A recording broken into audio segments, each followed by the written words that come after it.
Ah, la lógica medieval.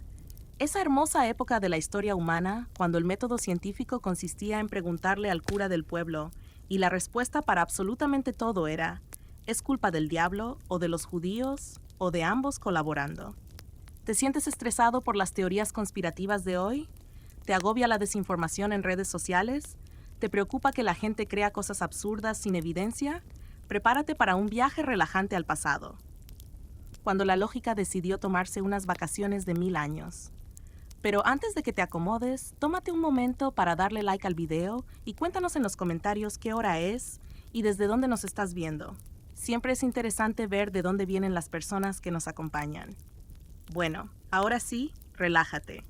Cierra los ojos y déjame contarte sobre una época dorada donde la humanidad elevó la irracionalidad a forma de arte, donde la paranoia se convirtió en política pública y donde el sentido común fue oficialmente declarado herético. Imagínate vivir en una época donde cada problema tenía una explicación simple y elegante, la intervención sobrenatural. ¿Te duele la cabeza? Demonios. ¿Se murió tu vaca? Brujería. ¿Llueve demasiado? Dios está enojado. ¿No llueve nada? Dios también está enojado, pero de forma diferente. Era un sistema perfecto. Cero investigación, cero experimentos, cero complicaciones. Solo certeza absoluta sobre las causas de todo, respaldada por la autoridad incuestionable de personas que tampoco sabían nada, pero lo decían con mucha convicción. La Edad Media fue como vivir en un reality show donde todos los participantes eran paranoicos y el premio era, bueno, no morir quemado por hereje. ¡Qué tiempos tan simples y hermosos! Comencemos con una de las supersticiones más exitosas de la historia medieval, la idea revolucionaria de que bañarse causaba enfermedades mortales. Sí, así como lo oyes.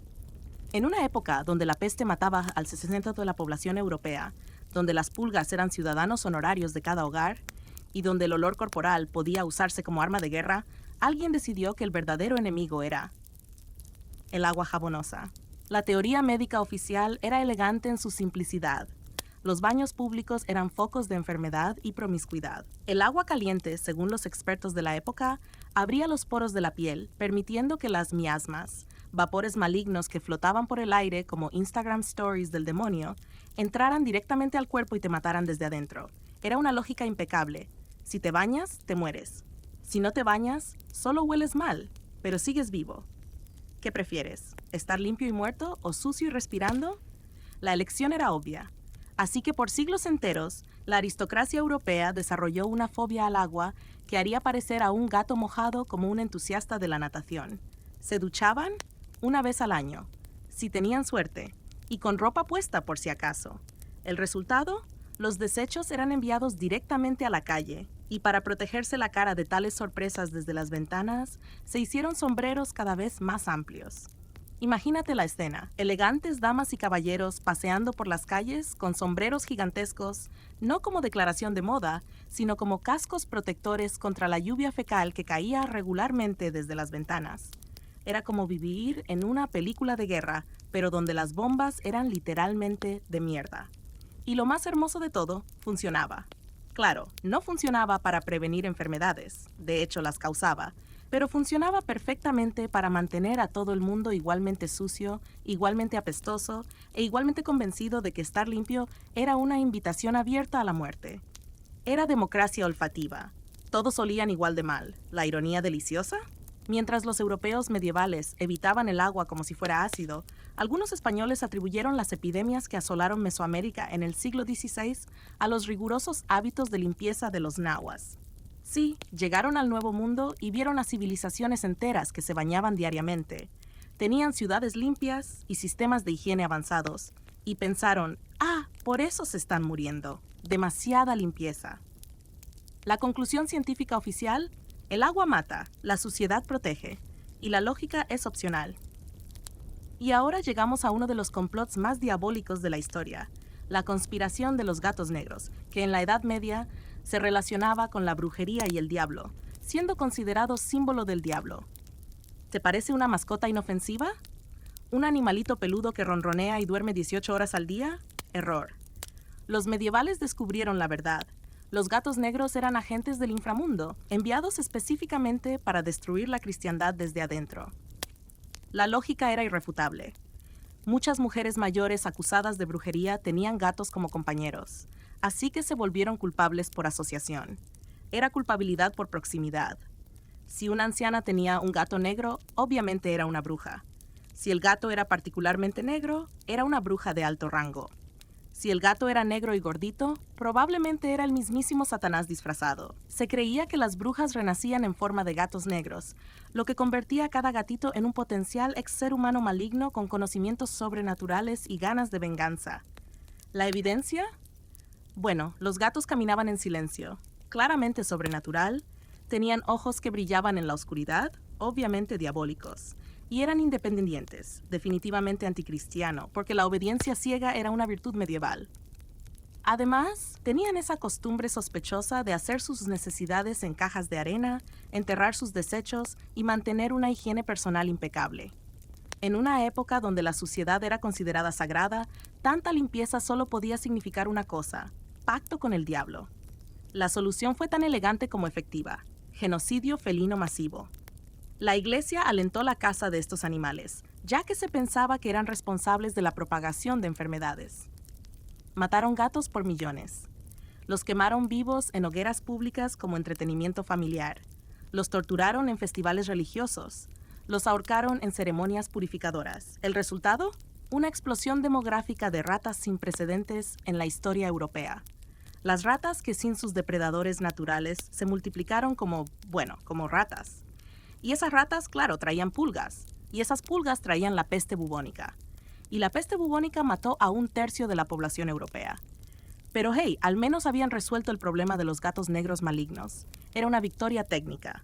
Menos brujería, más muerte masiva. Un intercambio que cualquier lógico medieval consideraría razonable. Durante la Edad Media surgió la tendencia de pensar que los gatos negros eran diabólicos, actuando como sirvientes malvados de las brujas. Por tanto, aquel gato que nacía negro era exterminado como si fuera el mismo demonio. Imagínate ser un gato medieval. Naces, abres los ojos, descubres que eres negro y tu expectativa de vida se reduce a aproximadamente 3 días. Era como una lotería genética, pero donde todos los premios eran la muerte violenta. Y ahora llegamos al capítulo más encantador de la medicina medieval, la era dorada de los remedios universales, donde cada problema tenía una solución simple, que generalmente involucraba ajo, oraciones, sacrificios animales o una combinación creativa de los tres. ¿Tienes una enfermedad? Perfecto. Aquí tienes el arsenal terapéutico medieval. Paso 1. Cuelga ajos por toda la casa, porque no importa qué enfermedad tengas, peste, depresión, posesión demoníaca o dolor de muelas, el ajo era la aspirina medieval, ya que olía mal, y obviamente los demonios eran quisquillosos con los aromas, funcionando como repelente sobrenatural de amplio espectro. Paso 2. Reza intensamente, preferiblemente en latín, un idioma que nadie entendía pero que sonaba muy autoritario cuando te dirigías a Dios, como hablar con el gerente del universo, pero en código. Paso 3. Sacrifica un pollo o una cabra o lo que tengas a mano, siguiendo la lógica simple de ofrecer a los cielos algo de valor para que se llevaran tu enfermedad en lugar de tu alma, un trueque celestial de pollo muerto por salud recuperada. Si eso no funcionaba, y sorprendentemente casi nunca funcionaba, había remedios más sofisticados como la sangría terapéutica, donde si tenías demasiada sangre mala, la solución obvia era sacarla toda y esperar que la buena creciera de vuelta, como cambiar el aceite de un auto, pero con mayor probabilidad de muerte por desangramiento. También estaba la trepanación recreativa para el dolor de cabeza, que consistía en hacer un agujero en tu cráneo para que escapara el aire malo, una cirugía cerebral con taladro, sin anestesia, y con la misma precisión médica que usar un martillo para arreglar un reloj. Los ungüentos mágicos eran mezclas de grasa de animal, hierbas aleatorias y fluidos corporales diversos, como cosmética medieval diseñada para curar lepra en lugar de arrugas. Y los amuletos protectores eran collares hechos con dientes de santos muertos, pelos de vírgenes bendecidas o fragmentos de la cruz de Cristo, que por algún milagro logístico había suficientes fragmentos para construir un bosque entero, joyería con superpoderes incluidos. ¿El ingrediente secreto de todos estos remedios? Fe absoluta. No importaba si el tratamiento era completamente absurdo, doloroso o directamente letal, porque si creías lo suficiente, funcionaría, y si no funcionaba, era porque no creías lo suficiente. Medicina con cláusula de descargo de responsabilidad divina. La farmacia medieval era como un supermercado esotérico donde todo estaba en el pasillo de remedios caseros. Nada tenía fecha de vencimiento. Y el farmacéutico era un monje que había aprendido medicina leyendo manuscritos copiados por otros monjes que tampoco sabían medicina. Lo más hermoso, todos estos remedios tenían una tasa de éxito del 100% desde cierta perspectiva. Si te curabas, el remedio funcionó. Si te morías, Dios te llamó a su lado. Y en ambos casos, el tratamiento fue exitoso. Medicina con garantía de satisfacción eterna. Los casos de estudio medievales exitosos incluían al paciente con fiebre al que aplicaron sanguijuelas, oraciones y ajo, resultando en muerte por pérdida de sangre, pero con diagnóstico final de curado de la fiebre para siempre. La mujer con histeria recibió exorcismo, ayuno y flagelación preventiva, muriendo por inanición, pero quedando oficialmente liberada de los demonios femeninos. Y el niño con mal de ojo fue tratado con amuletos, baños en agua bendita y sacrificio de cabra familiar, contrayendo neumonía mortal, pero quedando protegido contra futuras maldiciones. Era un sistema médico perfecto, 0 fracasos, 100% de satisfacción divina y testimonios que duraban toda la eternidad. Y finalmente llegamos al pináculo de la investigación medieval, el método científico más elegante y eficiente jamás desarrollado por la humanidad. El procedimiento era de una simplicidad devastadora. Primero, observabas un fenómeno inexplicable. Segundo, determinabas que era culpa del diablo. Tercero, quemabas algo o alguien para solucionarlo. Cuarto, repetías el proceso hasta que todo estuviera en llamas o el problema desapareciera por agotamiento. Era investigación con resultados garantizados. No había preguntas sin respuesta. No había misterios sin resolver. No había fenómenos inexplicables. Todo tenía una causa clara y contundente, intervención demoníaca directa con propósitos malignos específicos. Tomemos algunos ejemplos de esta investigación científica medieval tan rigurosa. Cuando llovía demasiado, los sabios determinaban que Dios estaba llorando por nuestros pecados acumulados, o que el diablo estaba orinando desde las nubes como una forma de tortura meteorológica. La solución era obvia: más oraciones sinceras y menos pecados creativos. Cuando no llovía nada, significaba que Dios nos estaba castigando por no orar con suficiente intensidad, o que había una bruja controlando el clima desde su cueva secreta. La solución seguía siendo elegante: quemar brujas sistemáticamente hasta que el cielo se ablandara y empezara a llover. ¿Por qué se moría la gente tan seguido? Simple: pestilencia enviada directamente por el diablo como castigo divino por permitir que los judíos vivieran en la misma ciudad que los cristianos. Era contaminación espiritual por proximidad. La solución era un pogrom preventivo que limpiara el aire de influencias malignas. ¿Por qué nacían niños deformes? Porque la madre había visto algo diabólico durante el embarazo, había tenido pensamientos impuros durante la concepción o había mirado directamente a un gato negro durante el parto. El remedio era exorcismo familiar completo y penitencia reproductiva para toda la línea de sangre. Si los alimentos se echaban a perder, obviamente era por maldición de bruja envidiosa que quería causar hambruna local, o castigo divino por gula y falta de gratitud por los dones celestiales. La solución requería identificar científicamente a la bruja responsable, torturarla metódicamente hasta que confesara sus crímenes culinarios, y quemarla públicamente como ejemplo para otras brujas con tendencias gastronómicas destructivas. Y si algunas personas eran más inteligentes que otras, la explicación era cristalina. Habían hecho un pacto secreto con el diablo a cambio de conocimiento prohibido. La solución era tribunal de inquisición, seguido de hoguera educativa para prevenir la propagación de inteligencia sospechosa. Era un sistema de investigación que eliminaba completamente la necesidad molesta de experimentos, hipótesis complicadas o evidencia tangible. Todo lo que necesitabas para ser un científico medieval exitoso era una Biblia para citas de autoridad incuestionable, un cura para interpretación oficial de los fenómenos, leña seca para implementar soluciones prácticas y una multitud supersticiosa para validación popular de tus teorías. Los resultados de 1000 años de investigación medieval fueron impresionantes en su consistencia. Descubrieron que absolutamente todo lo malo que pasaba en el mundo era culpa de una red criminal bien organizada. el diablo como jefe supremo responsable del 80% de los casos, las brujas como colaboradoras locales especializadas en maldiciones domésticas, los judíos como colaboradores involuntarios que atraían desgracias por su mera existencia, los herejes como competencia desleal del diablo en el mercado de las almas, las mujeres en general como cómplices naturales debido a su herencia genética de Eva, los gatos negros como mascotas oficiales del inframundo y cualquier persona que supiera leer como estudiantes avanzados en el currículum diabólico. Era un modelo explicativo tan completo y abarcador que cubría el 100% de los fenómenos naturales, sociales y personales conocidos por la humanidad. No había excepciones incómodas, no había casos especiales que requirieran investigación adicional, no había dudas razonables que complicaran el diagnóstico. El proceso de revisión por pares medieval era un modelo de eficiencia académica.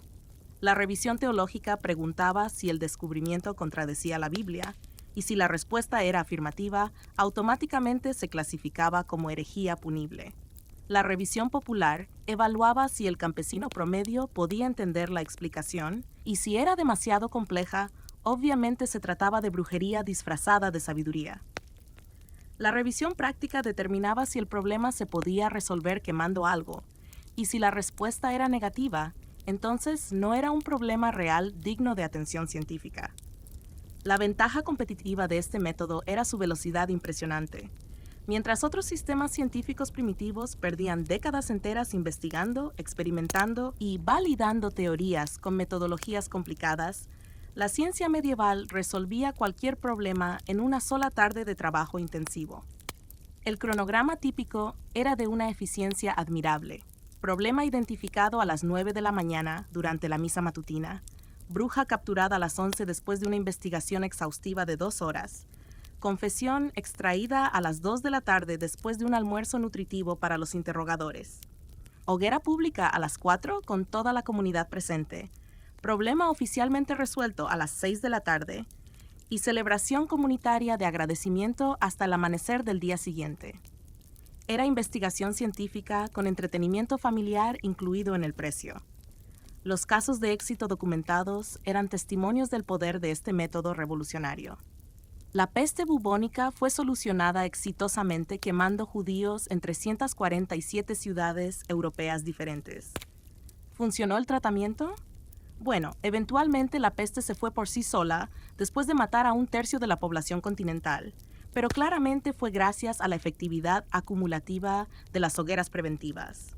Las malas cosechas fueron solucionadas sistemáticamente quemando brujas especializadas en control climático. El resultado fue que las cosechas mejoraron notablemente 2 años después, cuando el ciclo climático natural cambió por razones completamente independientes, pero obviamente fue mérito directo del programa antibrujería implementado con tanta dedicación. Los eclipses solares fueron solucionados mediante oraciones masivas y sacrificios preventivos de animales domésticos. La efectividad fue del 100%. Todos los eclipses, sin excepción, terminaron espontáneamente después de unas pocas horas, demostrando de manera irrefutable el poder transformador de la fe aplicada colectivamente.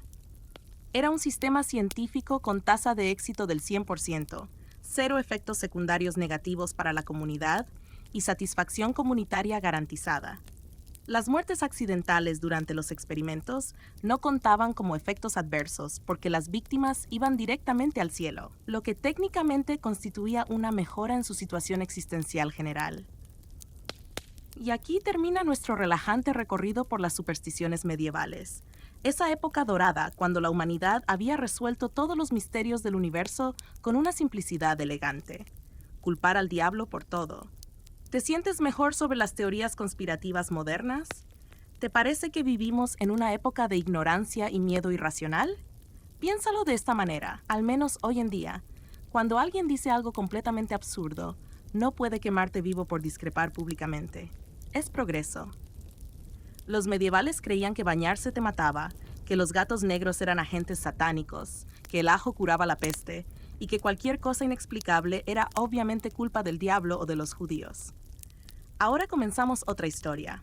también de la Edad Media. Esa época maravillosa cuando nuestros ancestros descubrieron que disfrutar demasiado la comida era un pecado mortal que llevaba directamente al infierno.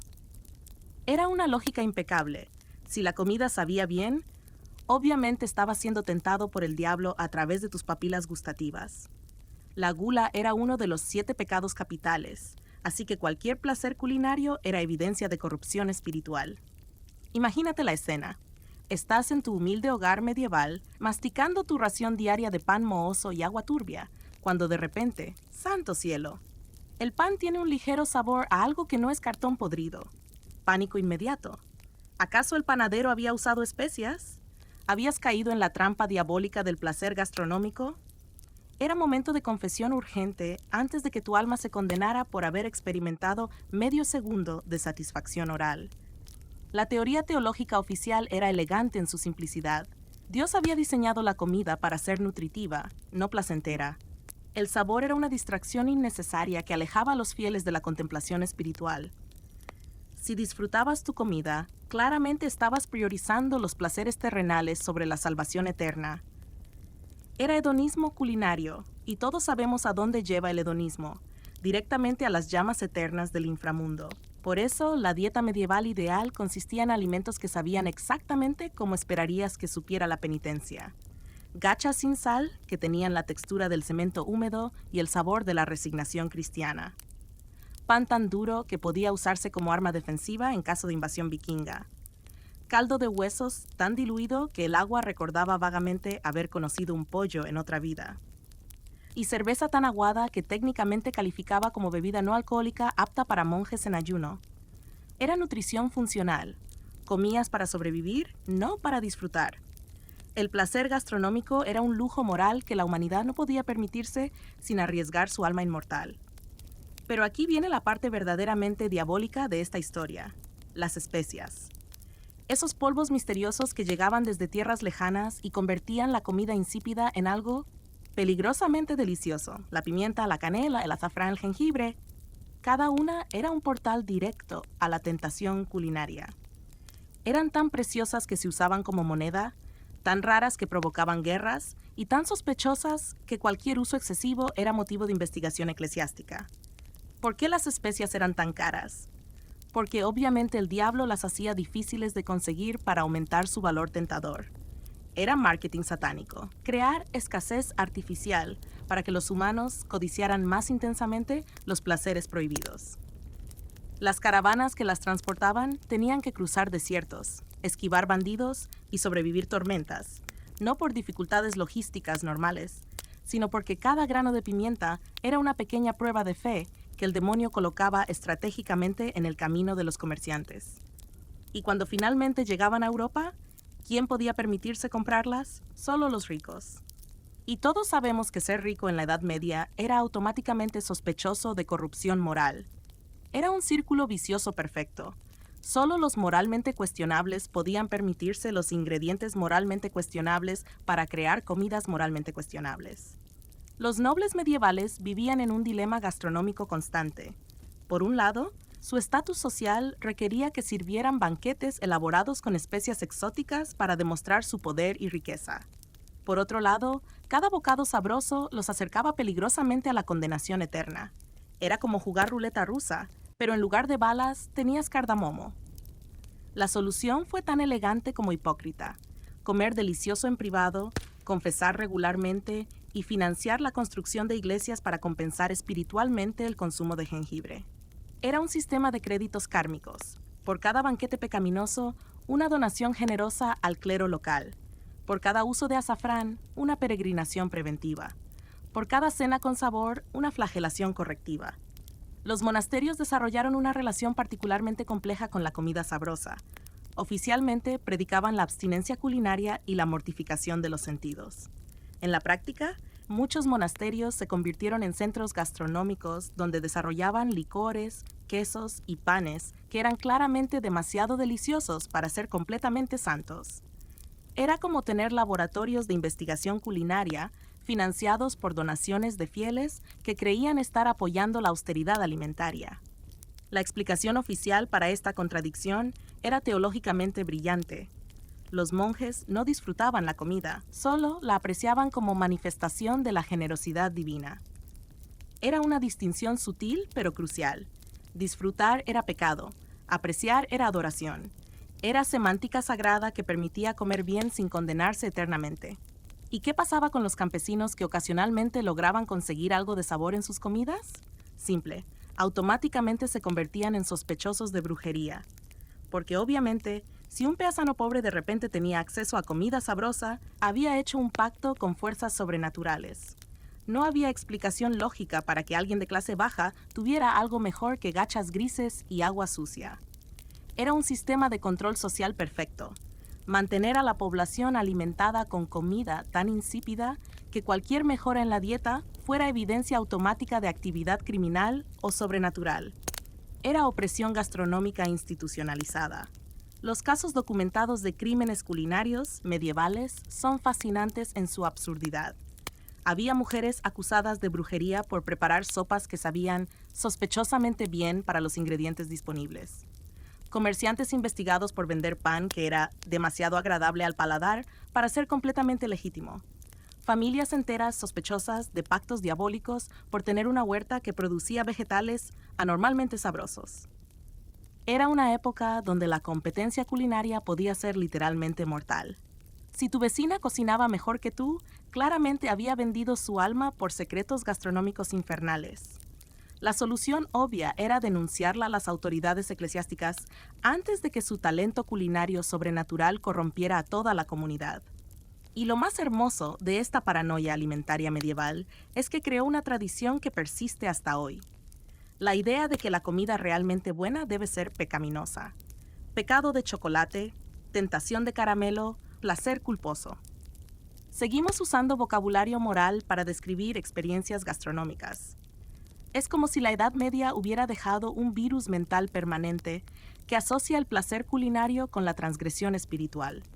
Nuestros ancestros medievales crearon el concepto más duradero de la historia occidental, que disfrutar la comida es moralmente cuestionable, que el placer gastronómico requiere justificación, y que cualquier cosa verdaderamente deliciosa debe estar prohibida o ser cara o causar culpa.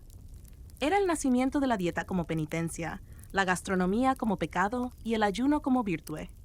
Un legado que ha sobrevivido 1000 años de progreso científico, revolución industrial y descubrimientos nutricionales. Porque al final, ¿qué ha cambiado realmente? Seguimos sintiendo culpa por comer cosas deliciosas. Seguimos asociando el placer alimentario con la transgresión moral y seguimos pensando que si algo sabe bien, probablemente es malo para nosotros. Los miedos alimentarios medievales nunca murieron. Solo se mudaron a las revistas de dietas y las redes sociales, donde ahora el diablo no te tienta con especias exóticas, sino con carbohidratos, azúcar y grasas saturadas.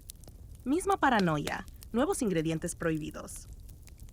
Continuamos con otra perla de sabiduría medieval, esta vez sobre uno de los terrores más profundos de nuestros ancestros: tener dientes demasiado blancos.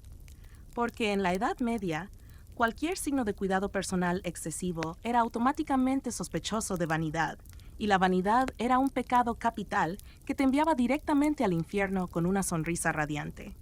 La lógica teológica era impecable. Dios había diseñado los dientes para masticar, no para lucir bonitos. Si te preocupabas por su apariencia, claramente estabas priorizando la belleza terrenal sobre la salvación eterna. Era narcisismo dental. Y todos sabemos que el narcisismo es la puerta de entrada a la condenación. Imagínate la escena. Estás en tu aldea medieval, abriendo la boca para hablar, cuando de repente, horror colectivo. Tus dientes brillan con un blanco antinatural bajo la luz del sol. Pánico inmediato en la multitud. ¿Acaso habías estado usando algún tipo de pócima diabólica para blanquearlos? ¿Habías hecho un pacto con fuerzas sobrenaturales a cambio de una sonrisa perfecta? La teoría oficial de la Iglesia era elegante en su simplicidad. Los dientes naturalmente se volvían amarillos, marrones y eventualmente se caían como parte del plan divino para enseñar humildad. Era el diseño perfecto de Dios. Mientras más viejo te volvías, menos atractivo eras, y por lo tanto menos propenso a los pecados de la vanidad y la lujuria. La pérdida dental progresiva era básicamente un sistema de control moral incorporado. Por eso la sonrisa medieval ideal era exactamente lo que esperarías de una época, que consideraba la higiene personal como evidencia de corrupción espiritual. Dientes amarillos como maíz podrido, aliento que podía derribar a un caballo de guerra a 20 metros de distancia, y encías tan inflamadas que sangraban cada vez que pronunciabas el nombre de Jesús. Era funcionalidad oral pura. Tenías dientes para masticar pan duro y pronunciar oraciones, no para lucir atractivo o seducir al sexo opuesto. El cuidado dental era un lujo moral que la humanidad no podía permitirse sin arriesgar su alma inmortal. Pero aquí viene la parte verdaderamente diabólica de esta historia, los palillos de dientes. Esos pequeños instrumentos de madera que aparentemente habían sido diseñados por Satanás mismo para tentar a los humanos hacia el pecado de la vanidad dental. Usar un palillo no solo implicaba que te importaba cómo se veían tus dientes, sino que también sugería que tenías tiempo libre suficiente para dedicarlo a actividades fútiles en lugar de oración constante. ¿Por qué los palillos eran tan sospechosos? Porque obviamente representaban una obsesión narcisista con la apariencia personal. Era como declarar públicamente que considerabas tu boca más importante que tu alma. Los casos documentados de crímenes dentales medievales incluyen personas acusadas de brujería por tener dientes sospechosamente limpios, y comerciantes investigados por vender instrumentos de vanidad oral. Y cuando ocasionalmente alguien aparecía con dientes notablemente blancos, ¿cuál era la explicación obvia? Magia negra, porque no había forma natural de que un campesino medieval, alimentado con una dieta de pan mohoso y cerveza aguada, mantuviera una dentadura que no pareciera haber sido atacada por termitas espirituales. Los nobles vivían en un dilema dental constante. Por un lado, su estatus social requería que lucieran mejor que los plebeyos. Por otro lado, cualquier cuidado dental excesivo los exponía a acusaciones de vanidad pecaminosa. Era como caminar por una cuerda floja, pero en lugar de caer al vacío, caías directamente en las llamas del infierno. La solución fue tan elegante como hipócrita: cuidar los dientes en privado, confesar regularmente y donar generosamente a la iglesia para compensar espiritualmente cada sesión de limpieza dental. Era un sistema de créditos kármicos. Por cada uso de palillo, una oración extra. Por cada enjuague bucal, una penitencia preventiva. Por cada diente limpio, una flagelación correctiva. Los monasterios desarrollaron una relación particularmente compleja con la higiene oral. Oficialmente, predicaban la mortificación corporal y el desprecio por la vanidad física. En la práctica, muchos monjes secretamente desarrollaban métodos de limpieza dental que eran claramente demasiado efectivos para ser completamente santos. Era como tener laboratorios de investigación de higiene oral financiados por donaciones de fieles que creían estar apoyando la renuncia a la vanidad. La explicación oficial para esta contradicción era teológicamente brillante. Los monjes no cuidaban sus dientes por vanidad, sino para mantener la funcionalidad necesaria para recitar oraciones correctamente. Era una distinción sutil pero crucial. Limpiar por vanidad era pecado. Limpiar por funcionalidad era devoción. Era semántica sagrada que permitía tener dientes decentes sin condenarse eternamente. ¿Y qué pasaba con los campesinos que ocasionalmente lograban mantener algunos dientes en condiciones razonables? Simple.